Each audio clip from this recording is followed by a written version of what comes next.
Welcome back to Roaming with Restless Women. Today I have Miriam Ortiz Pino, and I had to ask her how to say that because I'm obviously Southern and could bangle it pretty quickly. All right. Miriam is a simplicity expert and a money breakthrough business coach. She's an entrepreneur, she's a writer, and she's the creator of the Streamlined Solution. She's going to tell you about that a little bit later.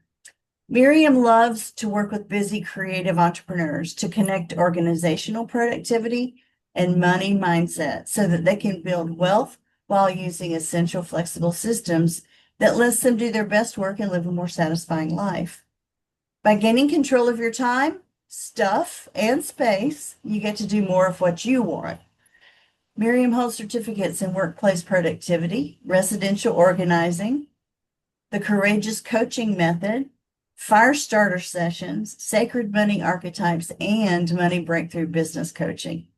She's a Golden Circle member of the National Association of Productivity and Organizing Professionals and an instructor for Napo University. So welcome, Miriam. I'm so excited, as we were talking before, excited to have an organization type expert with us because I know that a lot of us really struggle with organizing everything that's going on in our lives. Thank you for joining us.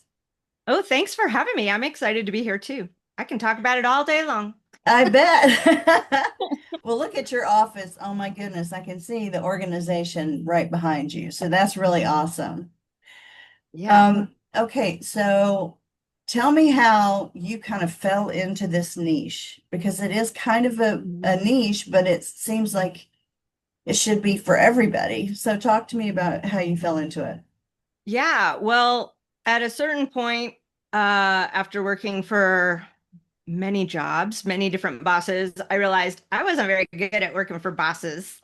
So I wanted to start my own thing. And every job I had ever had, I was the person that would go in and go, oh, we could do this better. And I would improve the systems, and update the procedures and all that stuff. But I was Mhm. also the person that helped all my friends organize their closets. I helped my mom organize, when she went back to work and it was really busy, I helped her with the household systems and things. And so I thought, oh, this is my sweet spot. I'm actually really good at seeing an easy way through the clutter and the stuff that's in our way. Turns out, though, just dealing with decluttering is kind of boring after a while. And so, I mean, there's a lot of psychological things, but it turned into a lot of coaching. And then I realized almost all of my clients were small business owners or professionals. And so there was this piece about money and work and tying your work to your personal life.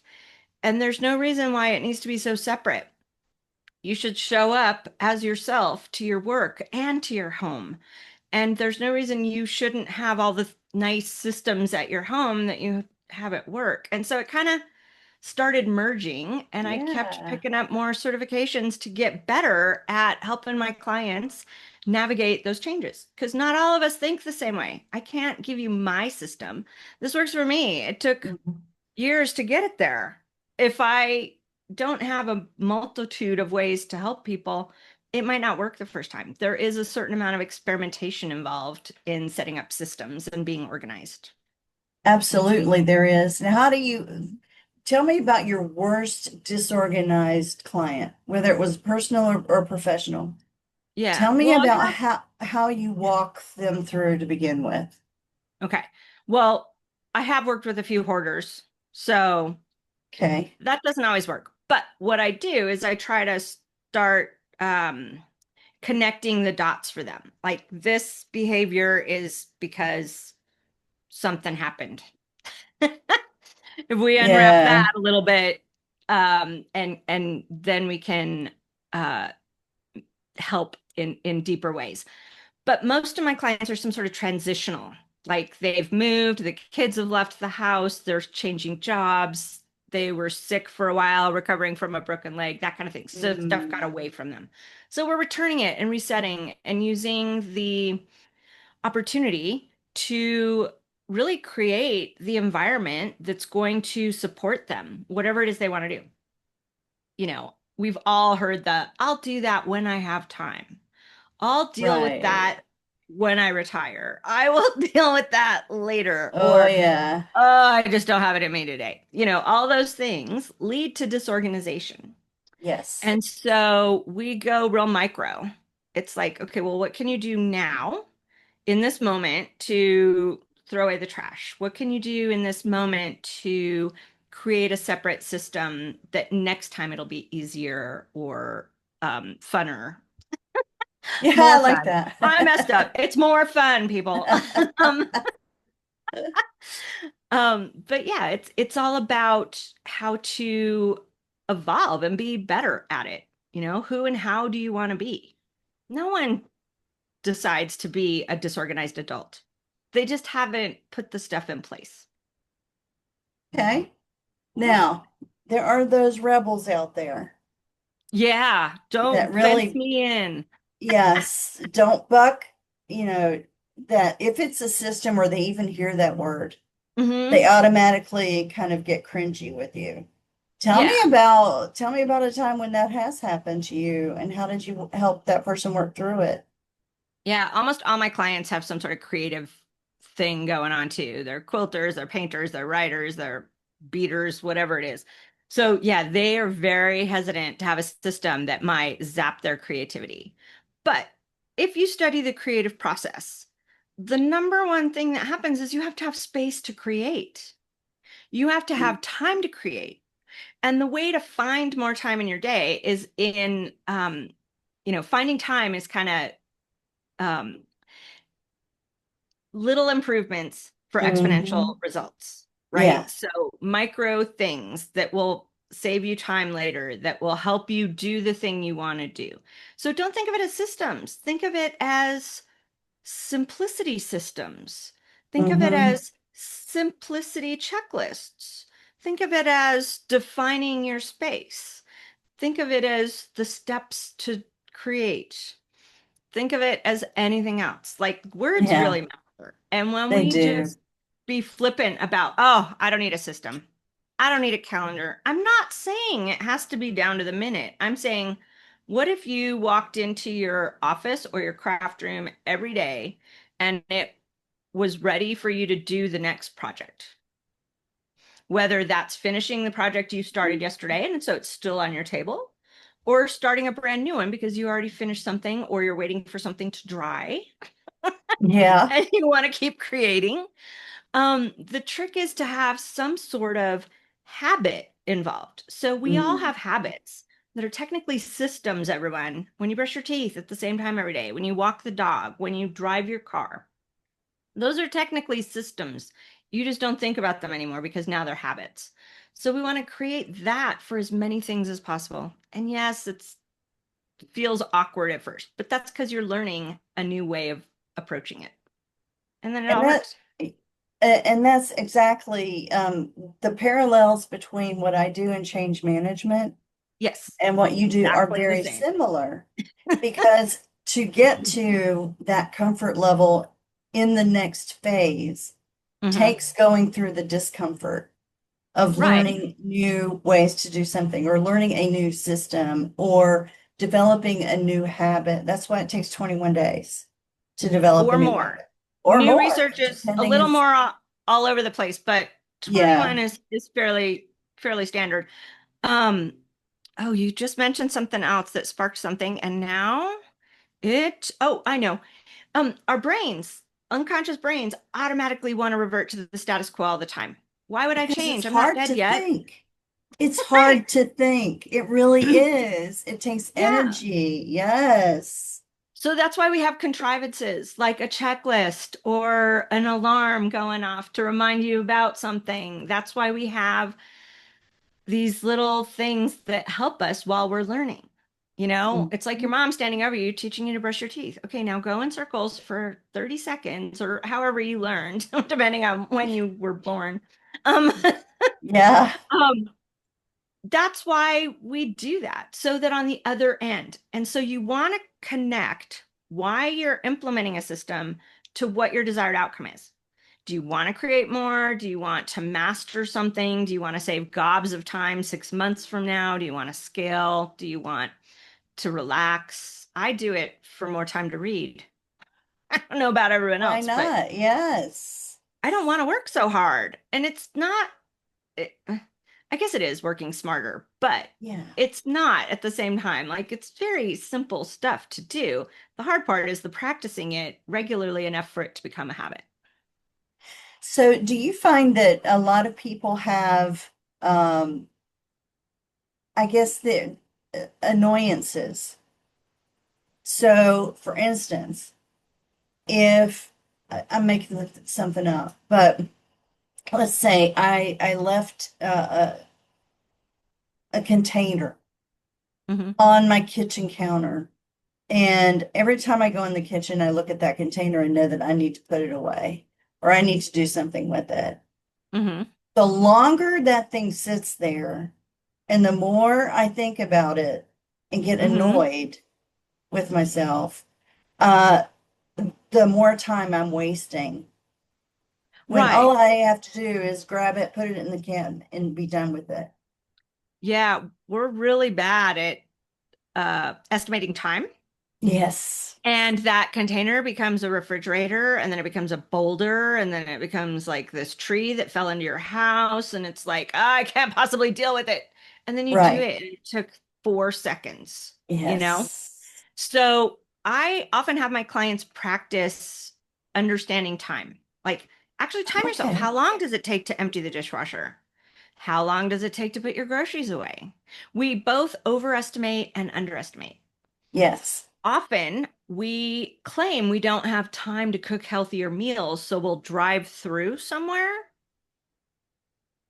And if you actually look at the amount of time to get in the car, find your stuff, gather your children, get the orders from the family, Hmm. drive to the place, pick up the food, come back, distribute it, clean up.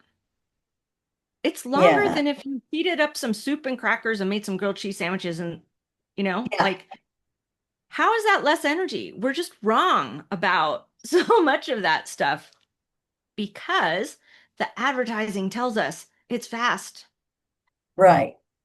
but it's not. Right. Yeah, I mean, that's a it's different. misnomer for sure. Yeah, and it's different if you're out and about running errands and the driving home would be longer. But Right. if you're already home, Yeah, why go don't back go out? for it. Yeah. Yeah. So start looking at what are you doing thinking it's convenient that are actually adding more steps or time to your processes. Yeah. Absolutely.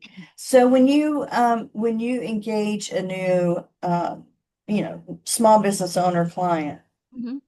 what is the first thing that you do with them to start your Yeah. process?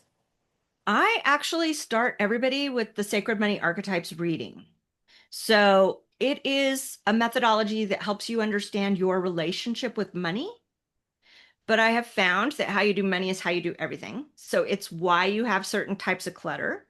It's why you're resistant to certain changes more than other changes. Everyone's resistant to change, but there's easier ways through. Oh So yeah. when I understand that and you begin to understand it, we can shortcut our communication in the process and it speeds it up because I'm not wasting time with 87 options that won't work for you. Right. We're focusing Right. on the three or four that will really resonate for someone with your way of processing information. So I always start with that. And it's so insightful and it allows us to do a deeper getting to know each other piece of it. So I really begin to understand how they think and the connections they make just in the discussion of helping them understand what that relationship with money is. And it translates to the relationship with stuff and people and your own health and your own self. And so it's really super powerful. And I spent years kind of poo-pooing it. It was Oh, developed by really? Oh, my wow. my business coach, and so it had been used on me. And I thought, oh yeah, it's fine. I'll dabble. I'll interesting information, whatever.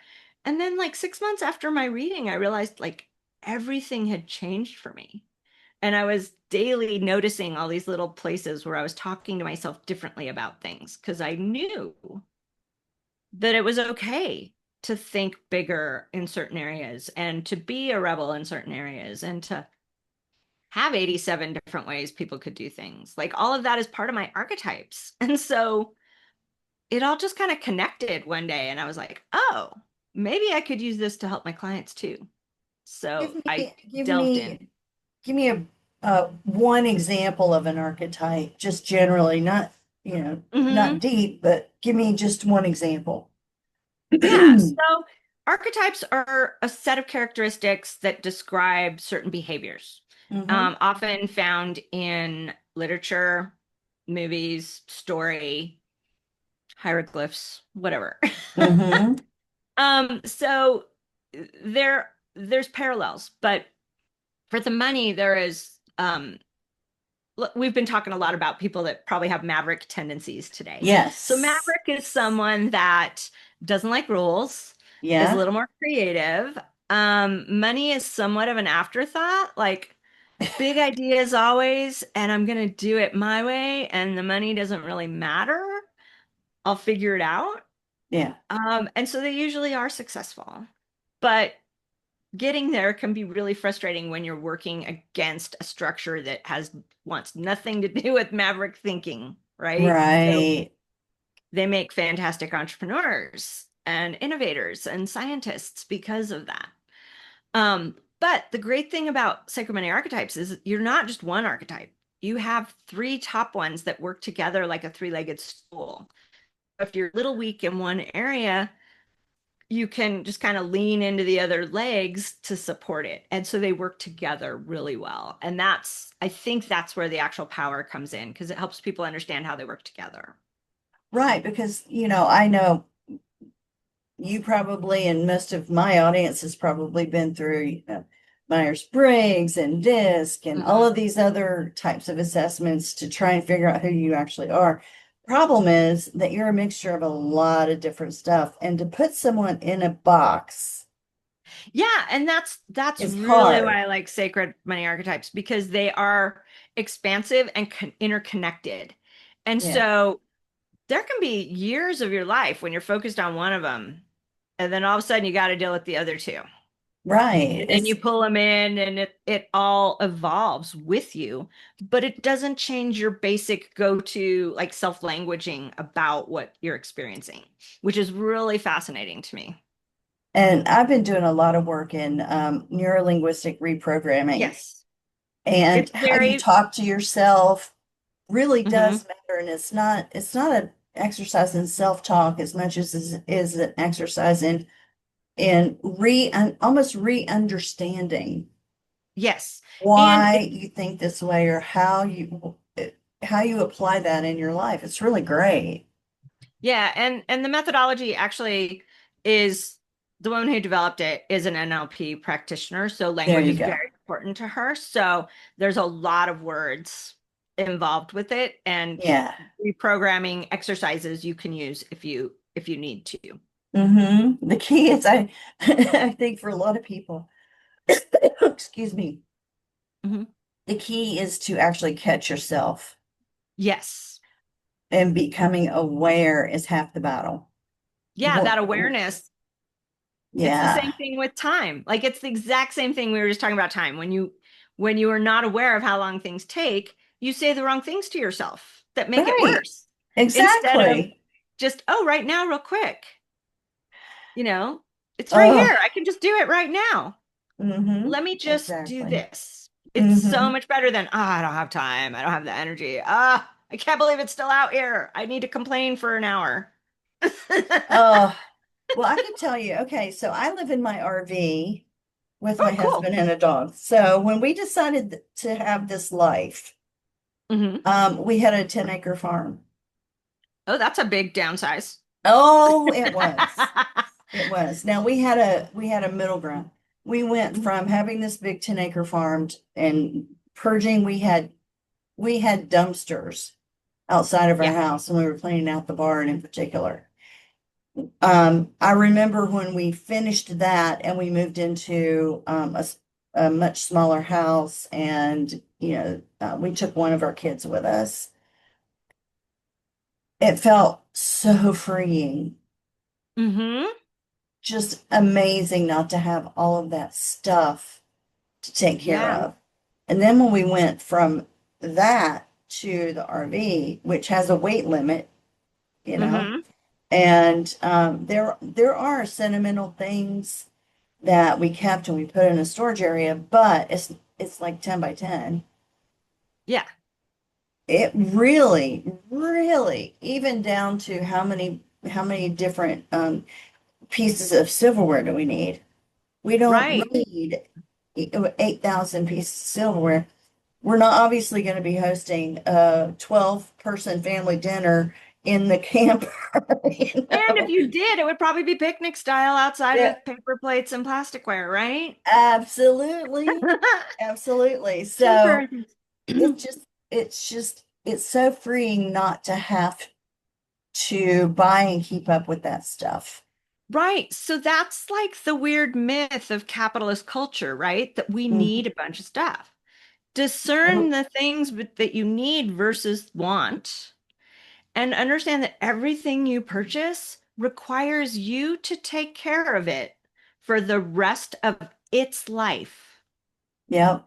So when it breaks, let it go. When it doesn't want to live with you anymore when it breaks. Right. It's a divorce. It's I an mean, I appliance hate divorce. having said that, I drive a 25-year-old car because I can still fix it. But, Right. some of the little tchotchkes and things, or when something's empty, let it go. But Mhm.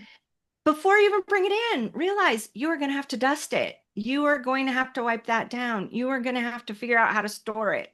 And you're going to have to move stuff around to get to it. Like all those things we don't even consider. We just buy the new thing that's supposed to solve everything. And it Right. doesn't because you didn't think through how you would use it in your life and what solution it's providing. Hmm. You don't need a food processor, a blender, a mixer, an immersion blender, a salad shooter, a mandolin, Yeah. 17 different individual things. You need a set of chef's knives and maybe a food processor or maybe a Right. blender that also has one, but you don't need Yeah. 87 things to do that to chop and cook. Right. If you're a chef, go for it. But make sure you have a place to put it Oh and you're no, using it. chefs don't have all that stuff. Professional chefs have their knives. Yes. They can make it work anywhere, anything if they have their knives. I That's all you know. need. They're amazing. Oh, well, we're coming Yeah. close to time, so I want to make sure to give you an opportunity to share like a golden rule that you have or a piece of wisdom with those of us who are watching the episode and learning about being organized and having systems and what it gives you in your life. Yeah. So it is definitely tying the things you own to the desired outcomes you want.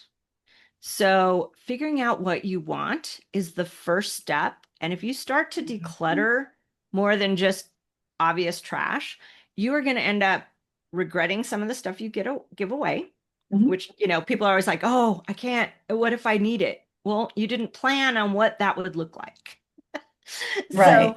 really start with what is the life you would like to be living, who and how you want to be.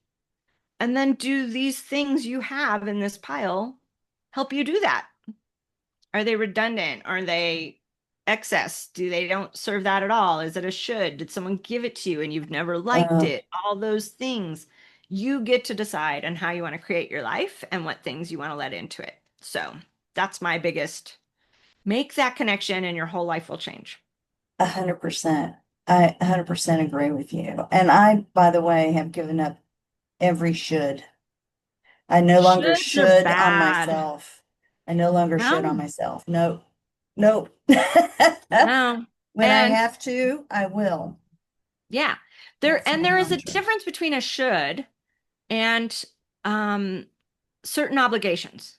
Certain Right. obligations are promises you made to yourself, your community, your family that Mhm. yeah, you need to keep those. And yeah, and Right. again, it's another distinction. You need to keep those to be clear on your word versus saying yes to everything that's presented to you.